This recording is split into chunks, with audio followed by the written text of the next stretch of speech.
Primeira aos Tessalonicenses, capítulo 3, versículos 11 até 13, final do capítulo, ficou da semana passada, e pela minha tradução diz assim: Ora, o próprio Deus e Pai nosso, e o nosso Senhor Jesus, nos abram o caminho até vós, e o Senhor vos faça crescer e abundar em amor uns para com os outros e para com todos, como também nós abundamos para convosco, para vos confirmar os corações, de sorte que sejam irrepreensíveis em santidade diante de nosso Deus e Pai, na vinda de nosso Senhor Jesus com todos os seus santos.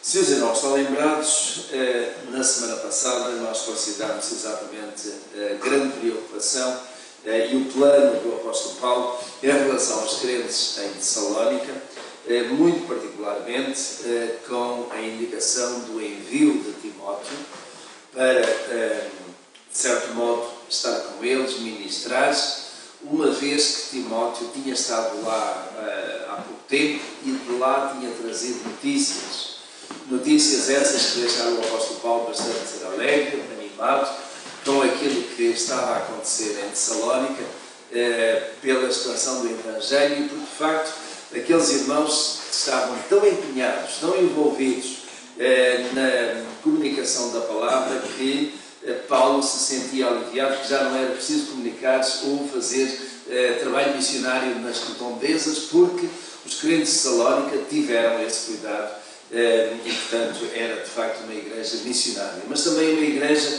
onde o amor e a fé eram já uma constante e uma característica, ou características da igreja.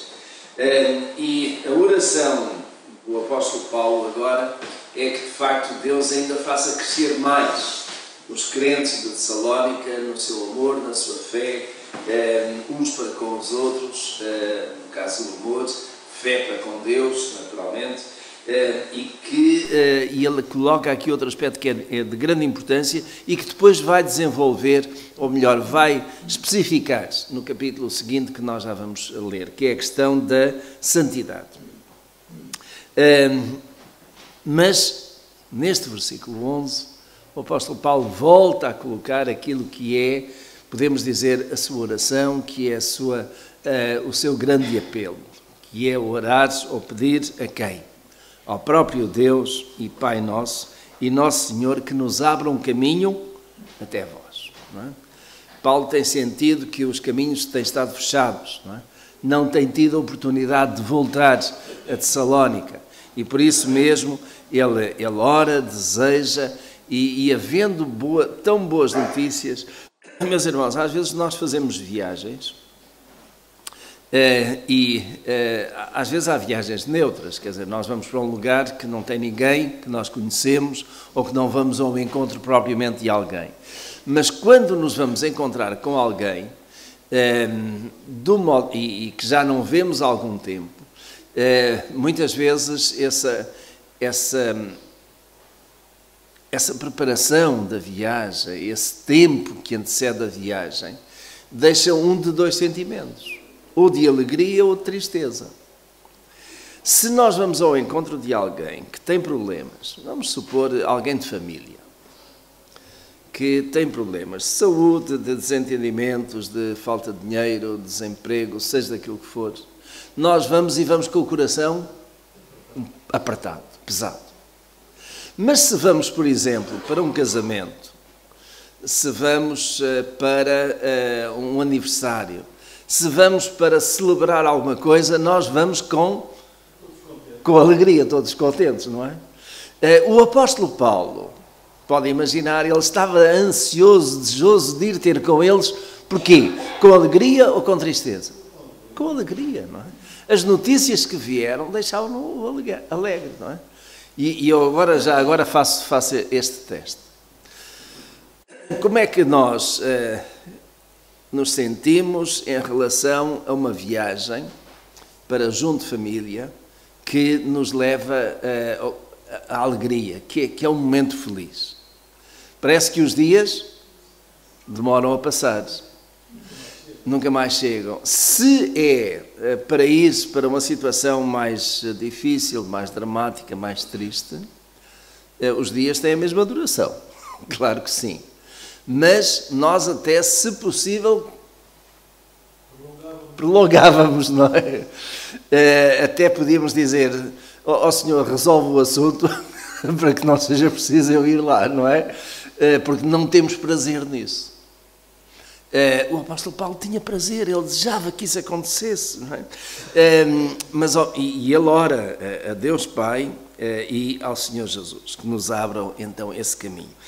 O verso 12 deixa muito claro, e podemos dizer que de uma forma bem focada, aquilo que era o grande desejo do apóstolo Paulo, que o Senhor vos faça crescer, e a questão de crescimento espiritual. Meus irmãos, é um aspecto interessante. Nós começámos o mês de março, foi o mês dos homens, focando os nossos olhos na igreja de Salónica como a igreja modelo ou a igreja exemplo. Mas vejam, apesar de ser uma igreja modelo, uma igreja exemplar, não era uma igreja que já tivesse atingido a perfeição ou a maturidade, não é? Paulo está a orar para que a igreja cresça. Ou seja, nós podemos, meus irmãos, em termos de fé, ter atingido um patamar que nós já nos sentimos, a minha fé é forte, é sólida. Mas será que não há lugar para crescimento? Será que não há lugar para melhoria? Será que não há lugar para nós subirmos um pouco mais? Certamente que sim. E eu tomo aqui, esta era uma igreja jovem. Mas uma igreja jovem que, à semelhança de crentes novos, conseguem atingir um patamar de fé e de amor já muito, muito significativo. Mas ainda há lugar para mais crescimento, não é? E é isso que o apóstolo Paulo faz aqui. O Senhor vos faça crescer e abundar. Este abundar é de facto interessante, a palavra que ele usa, podemos dizer transbordar. Nós temos amor suficiente para nós, para os nossos irmãos, mas de tal modo que até é capaz de transbordar, de ir além, não é? E a ideia de abundar quer dizer que nós podemos amar-nos uns aos outros e nunca falta amor. Nunca chegamos àquele ponto de dizer, eu já amei o suficiente, não amo mais. Ou eu amo aquele conjunto de irmãos, já não tenho lugar para outros. Pode ser num sentido ou no outro, não é? Em quantidade, digamos, para um determinado grupo restrito, ou em quantidade para muitos. E o apóstolo Paulo está a orar nesse sentido, que o amor deles cresça de tal modo que até abunde em amor uns para com os outros e para com todos. E este para com todos inclui não apenas aqueles que são mais próximos, mas também outros que vão chegando, porque o amor dos cristãos, o amor de Deus, quando está derramado em nossos corações, não é restritivo, é para todos. Até os próprios inimigos, não é? E na igreja de Salónica, ou ali naquela cidade, havia inimigos, não é? Havia inimigos, era preciso que o Evangelho pudesse chegar também até eles. Verso 13, para vos confirmar os corações. E confirmar é uma palavra que está associada com firmar numa ideia, firmar num propósito, firmar em alguma coisa que estava a ser feita, e esse firmar era feito constantemente, confirmando e confirmando, afirmando, fortalecendo, confirmando os vossos corações, de sorte que, e aqui está um dos grandes objetivos, um outro dos grandes objetivos do apóstolo Paulo, é que esses corações fossem, ou sejam, eu digo fossem porque foi naquele tempo, não é? Sejam para nós hoje irrepreensíveis em santidade. Irrepreensível quer dizer o quê? Sem mácula. Irrepreensível vem do verbo repreender. Isento de culpa, exatamente. Não tem nada a apontar, não é? Ou seja, quando os nossos corações são irrepreensíveis em santidade, não há nada a apontar. Não precisam de repreensões. E isto, meus irmãos, é, podemos dizer, a perfeição, não é? De coração. Nota, é um aspecto. Nós podemos ter um coração irrepreensível, mas ainda assim, às vezes, ter uma queda. E os irmãos dirão, mas, pastor, como? Como é que isso é possível? O povo diz, e é verdade, não é? A boca fala daquilo que o coração está cheio. Se o nosso coração está cheio de santidade, a nossa boca fala santidade. Mas às vezes a nossa língua não está ligada com o coração. Não é? O coração quer, o coração deseja, mas às vezes a nossa língua trai-nos, não é? E lá dizemos nós aquilo que não devíamos. Nós podemos ter o coração cheio de amor, mas às vezes aquilo que sai da nossa boca não são palavras de amor. Os irmãos dirão, mas porquê? Porque o nosso temperamento, a nossa forma de estar, aquilo que às vezes são as circunstâncias do momento, levam-nos não a agir com o coração, mas a agir com a emoção. E temos ali uma irmã psicóloga que daqui a pouco me vai corrigir, não é? Será que as nossas emoções não estão ligadas com o coração? Estão, mas há outra coisa. A nossa cabeça. E às vezes a nossa cabeça não está em sintonia com o coração. E também não está com a língua. Bom, mas a língua é um órgão físico. Não é isto que está aqui. A língua é a nossa comunicação, é o que nós falamos. O apóstolo Tiago fala muito da questão da língua. E até fala da questão da língua de uma forma muito tem peçonha mortal, não é? E ele compara a língua com o leme de um navio, que leva o navio enorme para onde ele quer. Mas, irmãos, a questão da língua que tem a ver com a nossa comunicação, aquilo que nós expressamos, às vezes não está em sintonia com aquilo que está no nosso coração. A boca fala daquilo que o coração está cheio, mas às vezes isso não é exatamente verdade. A boca fala de coisas que o coração, e isto considerando que o coração está cheio de santidade, que o coração está cheio de amor, às vezes a boca fala coisas que não devia falar. Mas reparem, meus irmãos, e aqui não quero entrar porque isso é mesmo a área da nossa irmã doutora Leda. Às vezes há coisas que estão lá no nosso subconsciente, naquilo que eu chamo aquele baú do tempo antigo, que guardámos coisas lá que não devíamos ter guardado. E que naquela altura, ainda que o coração esteja cheio de amor, aquilo sai da boca para fora. É assim ou não é, minha irmã? Nós até fechamos raiz de amargura. Nós fechamos aquilo a 7 chaves, mas às tantas, alguém vem e arromba o cofre. E sai fora. Não é? Então, meus irmãos, precisamos ter este cuidado. A nossa vida tem que ser toda ela controlada pelo Espírito Santo. E esta questão da santidade, ao ponto, e é por isso que ser santo, ser irrepreensível, é de facto um desafio tremendo. Porque há muitas coisas que podem tirar-nos, roubar-nos aquela nossa santidade em termos daquilo que nós somos. E o que nós somos não é só o que nós dizemos.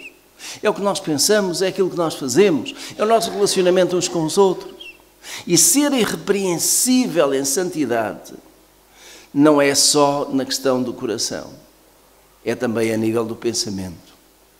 É também a nível desse controle das nossas emoções, controle da nossa língua, controle daquilo que nós guardamos lá no baú das memórias e que precisamos de manter fechado a 7 chaves, ou melhor, limpar se for possível. Limpar se for possível. Mas às vezes não conseguimos limpar. E aquilo que lá está, dá 20, 30, 40 anos, ganha vida. Ganha vida. E salta para fora. E nós depois ficamos até envergonhados. Porque é que eu me fui lembrar disto? Porque, não sei se já aconteceu, porque é que eu me fui lembrar disto? Coisas que já passaram há tanto tempo que eu pensava que estavam resolvidas. E, meus irmãos, às vezes a nossa vida passada não está totalmente resolvida.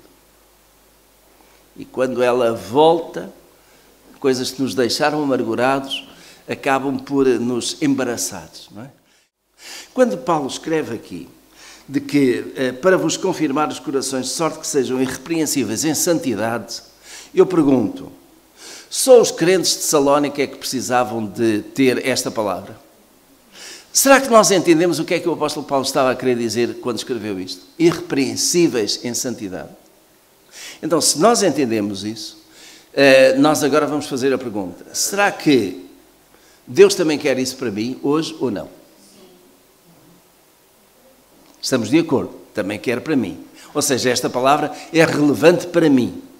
A segunda questão é, como é que eu me enquadro nisto? Como é que isto vai mexer com a minha vida? Se esta palavra é para mim também, como é que ela vai mexer com a minha vida? E aí, meus irmãos, nós passamos da interpretação teórica à aplicação prática. E isso é, de facto, um exercício constante que nós vamos fazer cada vez que lemos a Escritura. A nossa opinião tem que ser confrontada com o texto sagrado, procurando entender aquilo que foi apresentado. Qual era o significado bíblico? E depois, o que é que isso tem a ver com a minha vida? E, meus irmãos, aqui, deixem-me dizer, as nossas opiniões caem por terra. Porque elas são secundarizadas pelo significado da palavra e por aquilo que Deus quer fazer com ela na nossa vida.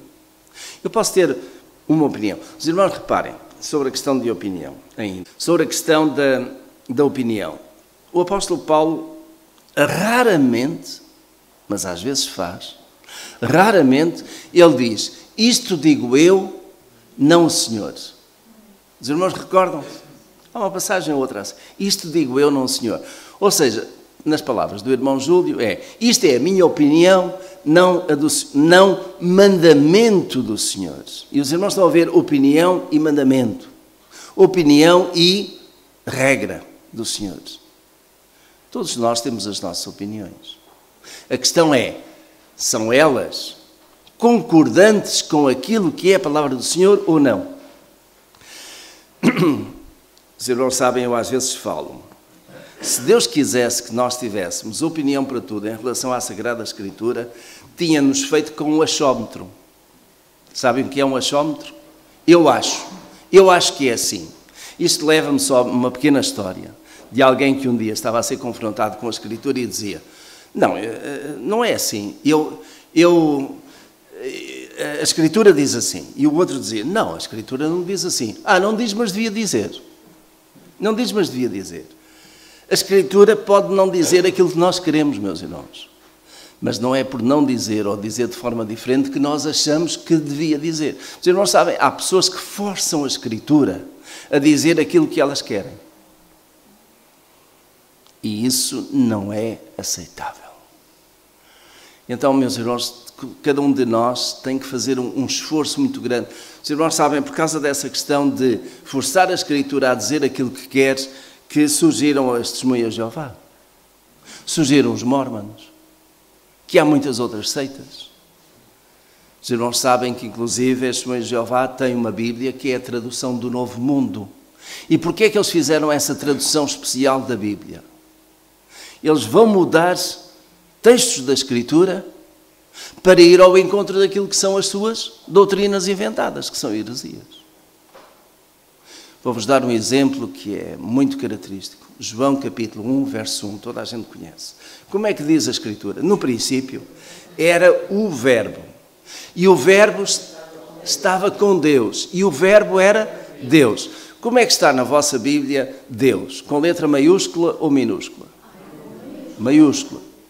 Considerando que o Verbo era Deus também. Os irmãos sabem como é que a tradução das Testemunhas de Jeová tem? No princípio era o Verbo.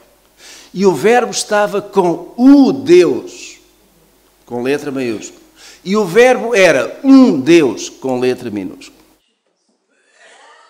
Estão a ver? Quase não se dá conta. Mas encaixa bem naquilo que é a doutrina dos testemunhos de Jeová, que é considerar que Jesus é um Deus menor.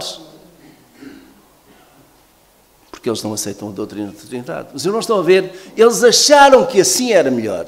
Porquê? Por causa daquilo que é o seu pensamento. Então, condicionam, amarram a Escritura à sua opinião. Está certa? Não está. E porquê é que nós dizemos que não está certa? Porque a minha Bíblia diz de outra maneira? Não, porque os textos bíblicos do início, no grego, dizem de outra maneira. É por isso que às vezes nós temos traduções diferentes. E nem sempre a tradução é a melhor.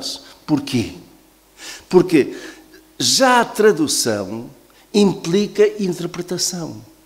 Quando alguém está a traduzir de uma língua para outra, com uma variedade de vocábulos, já está a fazer uma interpretação e a escolher o vocábulo na sua língua ou naquela língua para a qual está a traduzir, que lhe parece mais adequado, mas pode não ser. A língua grega é muito precisa. A língua portuguesa é precisa no sentido de precisão, mas não é tanto como a língua grega. Não há língua mais precisa, mais exata do que a língua grega. Aliás, é interessante, e este é apenas um à parte, eu já dou a palavra à irmã Mónica, já lhe ando a prometer há um tempo, que muitos dos termos da medicina e de certas ciências têm origem no grego. Estomatologia, por exemplo, estou-me a lembrar. Ninguém aqui está com dor de dentes, pois não? Estomatologia, alguém pode pensar, estoma é estômago, não tem nada a ver com estômago. É estômago que é dente em grego. Gastroenterologia, não é? E por aí fora. Pneumologia, até é uma palavra que tem a ver com a questão, com a Bíblia. Pneuma. Pneuma é espírito, é a nossa respiração, o sistema respiratório. Isto são palavras que vêm do grego. A língua grega, que nos tempos de Jesus já tinha passado, podemos dizer, o Império Grego já tinha passado há cerca de 200 anos, era a língua dominante naquela altura e muito mais precisa do que o latim, que era a língua dos romanos nos dias de Jesus. E se os irmãos derem conta, nenhum livro do Novo Testamento foi escrito em latim, nenhum. Todos foram escritos em grego, à exceção de um, que é o Evangelho de Mateus. Foi escrito em aramaico, um dialeto que se usava na altura do hebraico e que os judeus entendiam muito bem. Mas todos os demais foram escritos em grego, língua universal daquele tempo, muito precisa. E as palavras que são usadas tinham conta, peso e medida. Era aquilo que significava. E, meus irmãos, por isso mesmo, para nós, até nem é tão difícil entender e ir à procura do significado original. Porque a língua grega é tão rica e tão precisa que se consegue chegar lá. E depois, meus irmãos, o que nós temos que fazer é este salto da interpretação para a aplicação. E aí, meus irmãos, as nossas opiniões caem por terra. Porque a base está definida, é clarificada. E agora, nós que entendemos o que é que quer dizer, temos de tomar uma decisão. Eu vou aplicar isto à minha vida ou não? Vamos passar ao capítulo 4, porque o apóstolo Paulo aborda esta questão da santidade aqui e nestes primeiros versículos de uma forma muito específica. Vamos ler capítulo 4, de 1 até 8. Possivelmente não teremos tempo para considerar tudo, mas mesmo assim vamos ler, o contexto é esse. E vejam como é que ele começa. Lá está, as palavras têm peso. E ele começa assim: finalmente, irmãos, vos rogamos e exortamos no Senhor Jesus que, como aprendeste de nós, de que maneira deveis andar e agradar a Deus, assim como estáis fazendo, nisso mesmo abundeis cada vez mais. Pois vós sabeis que preceitos vos temos dado pelo Senhor.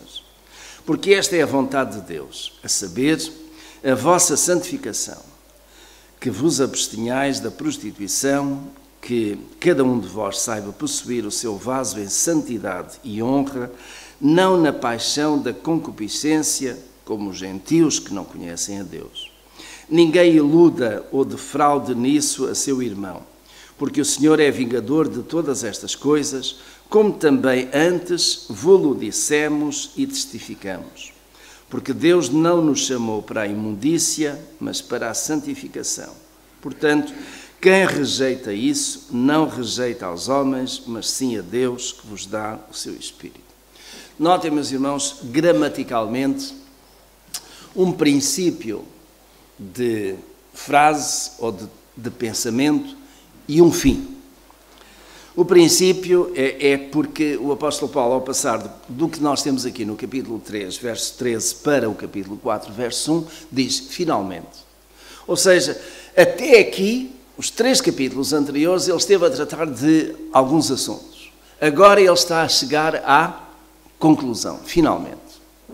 Ou seja, o que ele vai falar agora é supostamente terminar a epístola, ainda que este final seja um pouco longo, porque tem o que está no capítulo 4 e no capítulo 5, e o que está no capítulo 4 e 5 são coisas muito importantes, mas depois, no verso 8, ele diz, portanto, ou seja, neste versículo 8 ele está a terminar este pensamento, está a fechar esta ideia, não é?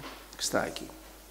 E este, portanto, é conclusivo. Portanto, quem rejeita isso, não rejeita ao homem, mas sim a Deus, que vos dá o seu Espírito. E, meus irmãos, sem mais, vamos olhar para este versículo 8 aqui. Se ele diz, portanto, quer dizer que ele está a fazer a conclusão. E vejam a conclusão. Quem rejeita isso, isso quê? O que está para trás. Não rejeita ao homem, mas rejeita a Deus, que vos dá o Espírito Santo. Isso basta só olhar e vamos centrar a nossa atenção, isto é uma questão de interpretação. Vamos centrar a nossa interpretação nesta parte do versículo. Quem rejeita o que está para trás, rejeita quem? Deus. E já vamos ver o resto. Rejeita Deus. Então significa que aquilo que está atrás, que Paulo disse atrás, é alguma coisa que vem de quem? Vem de Deus e não de homens. Ou seja, não é opinião, é mandamento, é indicação do Senhor. Os irmãos estão a ver? E como é que nós chegamos a essa conclusão? Como é que nós sabemos isso? Como é que nós percebemos a diferença entre aquilo que é mandamento e aquilo que é opinião? Vejam a última parte do versículo. Do versículo 8. Pelo Espírito Santo. Estão a ver? O Espírito Santo também é Deus, certo? Isso é outro aspecto de doutrina. Não está aqui. Mas aquilo que Paulo está a dizer é que eu consigo discernir aquilo que é doutrina de Deus e aquilo que é opinião dos homens através de quem? Do Espírito Santo. E o Espírito Santo aparece assim. Como é que o Espírito Santo está na nossa vida? Como é que ele se relaciona? É Deus que nos dá o Espírito Santo. Certo? Como? Que nos ensinará todas as coisas. Há dúvidas com este versículo 8? Então, meus irmãos, agora, isto é a interpretação, agora a aplicação. Como é que eu vou fazer a aplicação destes versículos ou deste assunto? Se isto vem de Deus, então, meus irmãos, a minha escolha tem que ser entre o quê? Agradar a Deus ou aos homens, incluindo eu próprio, não é? Os irmãos estão a ver que torna-se mais fácil quando nós interpretamos e depois aplicamos. Agora vamos ver. Se nós queremos, e eu não tenho dúvidas, este se é retórico, se nós queremos que o que está escrito atrás é mandamento de Deus, então vamos lá tentar entender o que é este mandamento de Deus. E se eu tenho vontade própria para obedecer este mandamento de Deus, certo? Esta é a abordagem. Vamos ver então um pouquinho o que está atrás. E este que está atrás está mais a partir do verso 3. Porque Deus não nos chamou para a imundícia, mas para a santificação.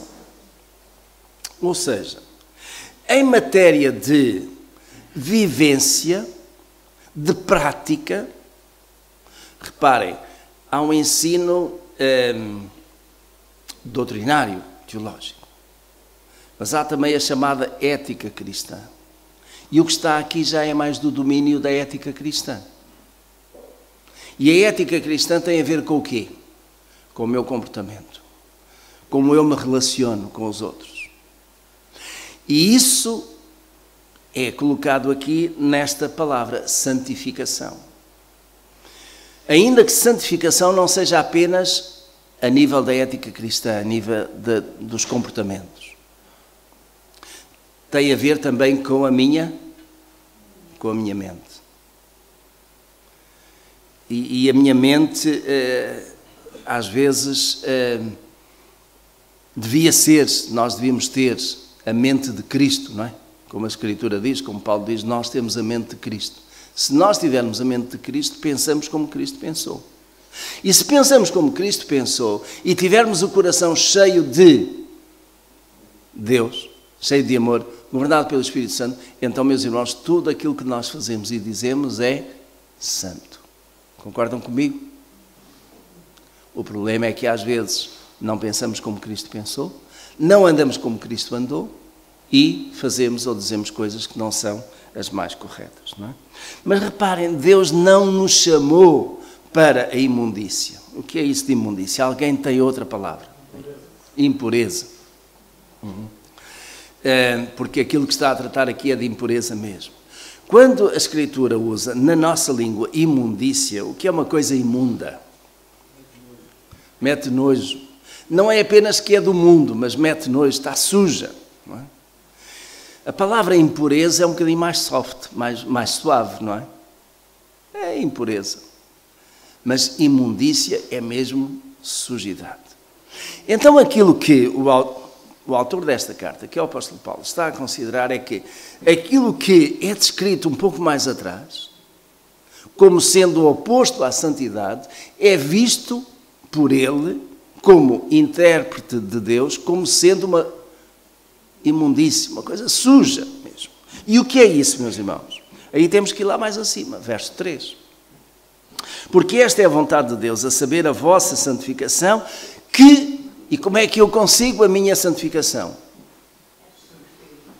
Abstendo-me da prostituição. Veja o versículo 4.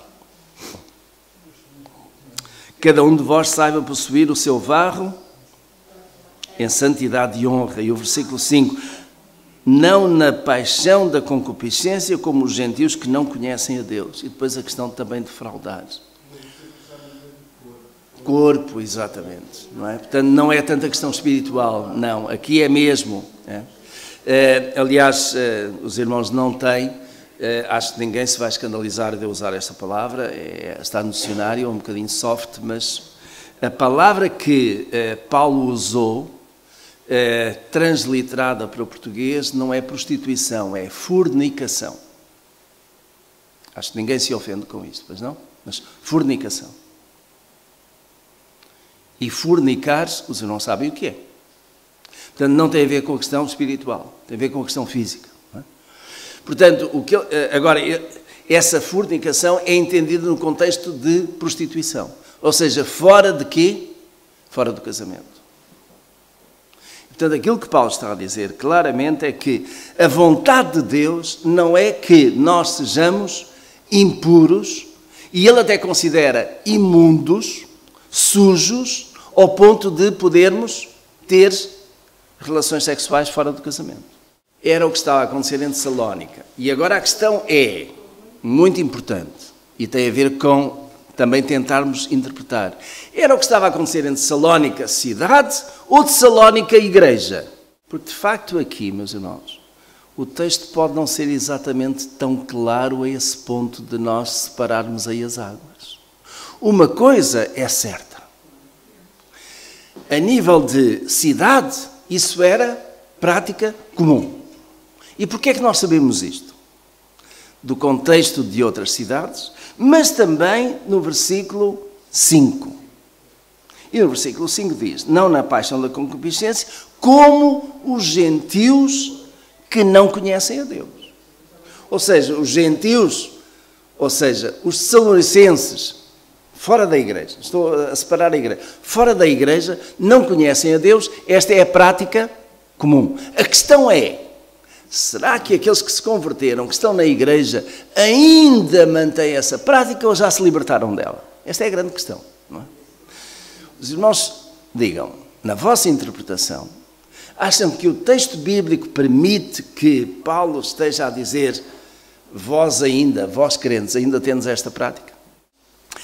No caso da carta aos Coríntios, Paulo, que nós o conhecemos, como é que ele é frontal, direto, ele não tem dificuldade nenhuma em dizer e apontar o dedo, certo? E falo com toda a clareza e determinação.